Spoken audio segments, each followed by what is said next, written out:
Hi, my name is Ahmed. I come from the glorious country of Iraq, and I'm a born Muslim. My problem is that I practiced Islam when I was. Brother, first we request questions from the non-Muslims. Once all the questions from non-Muslims are over, inshallah we'll give you a chance. Yeah, but I'm telling you my problem only. Okay. But you said you're Ahmed and you're a born Muslim. I am born Muslim. But now are you a Muslim or not? I'm agnostic. Oh, so now you have left the religion of Islam. Yeah, I'm confused. Okay, fine. If you have left the religion of Islam, you can ask the question, brother. Okay.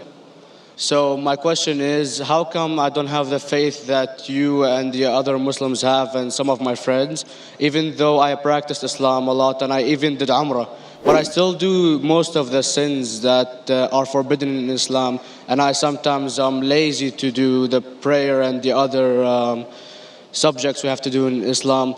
I have read many books and about other religions and conspiracy theories and documentaries and such. I even have seen your own videos on YouTube, and there are many questions that go around my head about Allah and the Messenger and Muslims in general. And basically the most important question is, you said in one of your debates or questions that Allah is the creator and He's uncreated. But I have realized, how can the uncreated exist? And if He exists, how can we notice Him? How can we see Him or hear Him or feel Him or know of His existence if He's uncreated in our own dimension or so? That's one of the questions. Brother Ahmed said that he is a born Muslim. He comes from Iraq. He read the Quran, he read the books, but he commits many sins. He believes, maybe sometimes he's agnostic, and he's lazy for praying. Brother, before I answer your main question, if you do sins and if you're lazy for praying, that does not make you a non-Muslim. As long as you believe that praying is fard, sometimes you miss, it's a sin. It's a major sin that you sometimes don't pray, but that doesn't make you a non-Muslim. If you say praying is not required, then you're doing kufr. But if sometimes you do sin, sometimes minor sin, sometimes major sin, it is haram, it's forbidden, but that does not throw you outside the fold of Islam. There are sometimes waswasa of the shaitan asking you, you're a Muslim, but this is wrong in Islam, this is wrong. And it does deviate the person's mind. At that time, maybe your iman may be low. But these things should not make you consider that you're non-Muslim. Regarding a question that I mentioned in my speech, and you're right, that Almighty God is the creator, but He Himself is uncreated. You ask the question, how can the uncreated, how can we see the uncreated? And how it's possible? Allah subhanahu wa ta'ala is Khaliq, is the creator. And by definition, He's uncreated. Because normally people say that when they try and prove in logic that everything has a creator, who created this table, the carpenter, from where he got, from the tree, who created the tree, so it goes back to Allah. So when many of the people try to convince an atheist, they try and say that everything has a creator, and then they get trapped when the atheist asked him who created Allah. So if you hear my tapes, I never go that way. I ask the atheist that how did you come to know about the universe? How did you come to know about the functioning of the stars, of the sun? And he says, and goes back, that the creator. So it's the vice versa. So if you know how to deal with logic, you don't trip over this problem with the atheist trap, the Muslims or the believers, by saying who created Allah. By definition, Allah is uncreated. And if you ask the question, who created Allah? If you have heard my tapes, I give the reply, that suppose a person comes and says that my brother John. Yeah, I know, I saw that, I heard that's funny, but I mean, how does he exist if he's uncreated?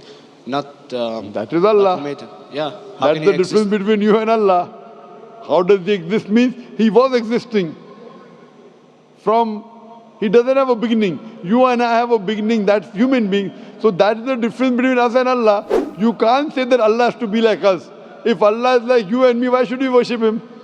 I see, but have you heard of the phenomenon, the Big Brother? used by various orders and political agendas to control the people and such by implementing it into multiple gods, and then later on it became a monotheistic religions all over the world to make it easier for Big the Brother, people to... sorry, I've never heard of the religion Big Brother. It's not a religion. It's like a theory, an idea, basically. For What does it example, say? yes. What does this idea say? What does it say? Is that when you have a big brother, it's easier for you to live life. When you have someone watching you the whole time, understanding you the whole time, protecting you the whole time, being with you the whole time, and you can talk to him, although he never talks to you back, maybe in your dreams, do it to your mind and such, it's easier for you to live. While a human who does not have a big brother and is not easily controlled into doing so and is having complete freedom is a danger for the major ruling powers and such. What does this say? I don't understand. Big Brother may be there, Big Brother may not be there. So what does it have to do with Islam and God? What does it have to do? Because basically Allah is watching you the whole time. So you want to say that Allah is like a big brother? Indeed, you use him for your protection so you won't be scared. You know what I mean? See, this is the hypothesis. Hypothesis. If you have heard, how do I convince an atheist? If you have heard my answer, that you said that you're agnostic, you're atheist. Yeah. So first thing I do to an atheist is I congratulate him. What? I congratulate him. Have you heard my answer of atheist? Yeah, you congratulate them and stuff. But I haven't seen your debates with the atheist. I just saw your answers on some questions. Fine, so you haven't seen the answer of atheist? No, but I've seen your debate with David William Campbell. And that David William Campbell is not an atheist. Yeah, yeah. Now when an atheist tells me he does not believe in God like your theory of Big Brother, yeah, and if you believe in that theory, I will ask you, first thing I do to the atheist, I congratulate him. You know why? yeah, because they think and they don't follow what their parent does and such stuff like that. No. I congratulate him because he is not doing blind belief. The other people are doing blind belief. He is a Christian because father is a Christian. He is a Hindu because father is a Hindu. Most of the Muslims are Muslim because father is a Muslim. He is thinking. He says there is no God. He has said the first part of the Islamic Shahada, La ilaha. The reason I congratulate him is because he has said the first part of the Islamic Shahada, Islamic creed, La ilaha. The only thing I have to do is illallah, which I shall do inshallah. So if you have heard my answer, an atheist becomes an atheist because he believes in science, he believes in logic.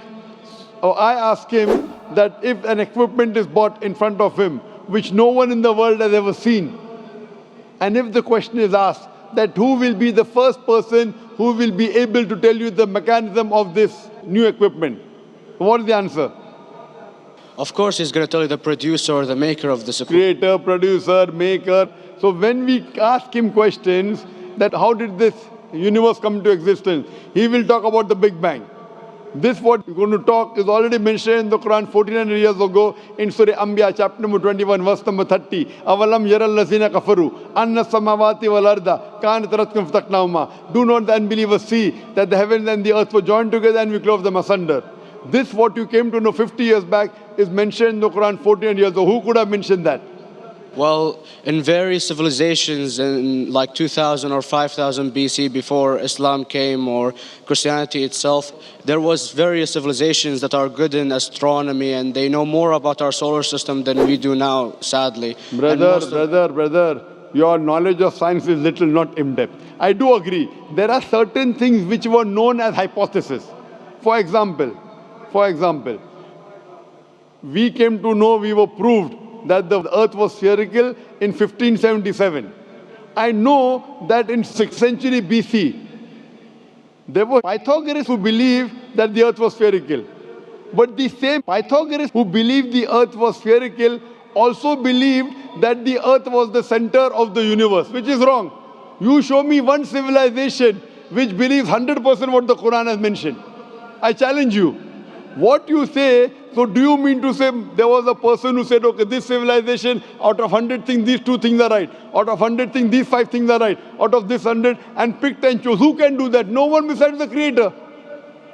Even if you know that there were 10 different civilizations, hundreds of civilizations, there is not a single civilization that you know in the past which knew 100% of science what we know today. So where is your logic? Where is your theory? I do know that certain things were hypotheses, which were proved later on. But there is not a single civilization which knows everything what is mentioned in the Quran. So the answer goes back to the original question, who could have collected this in the Quran? Someone 1400 years back, could he do and say, okay, out of these 100 things, these 3 are right, out of these 100 things, these 2 are right, out of this, it's not possible. Mathematically, it's not possible. Well, you never gave the idea of extraterrestrials or so. I mean, knowledge is power. And Brother, I'm asking you a simple question. We are not come here to have a debate. yeah. I'm asking you a question. Point out a single civilization. You're asking something else. Yeah, We are alright. not here to discuss. You can come in the room and discuss. You ask a question, I'm giving you the answer. You gave about old civilization. I told you you're right. But out of 100 things, 98 they were wrong. So I'm asking you, who could have mentioned this in the Quran? You're talking something else now. Yeah, well, I'm asking a simple question, 2 plus 2 equal how much? You're saying, I'm telling you 3 multiplied by 3 is how much? I'm asking a name, you're telling that where do you live? I'm asking a simple question, name me a single civilization which has everything what was mentioned in the Quran. Do you know of any or not? Yes or no? Well, not everything, of course. Even not 10%. Why? Babylon knows of most of the planets and such. Planet is not the only thing mentioned in the Quran. There are 1,000 things mentioned in the Quran. To say what 1,000 things are mentioned in the Quran, 10% would be equal to 100 things. Did Babylonian civilization knew about 100 things mentioned in the Quran? No, because they You don't have the cannot. They knew 5 or 6 things. In percentage wise, very small. So of course. Who can be the author of the Quran besides the creator to know what is right, what is wrong? Today science has established the hypothesis mentioned by Babylonian so many centuries back is today proven. So these were hypotheses in the past, which out of them many have been rejected, some have been accepted. So to collect all which is 100% correct has to be from the creator and no one else. Hope that answers the question.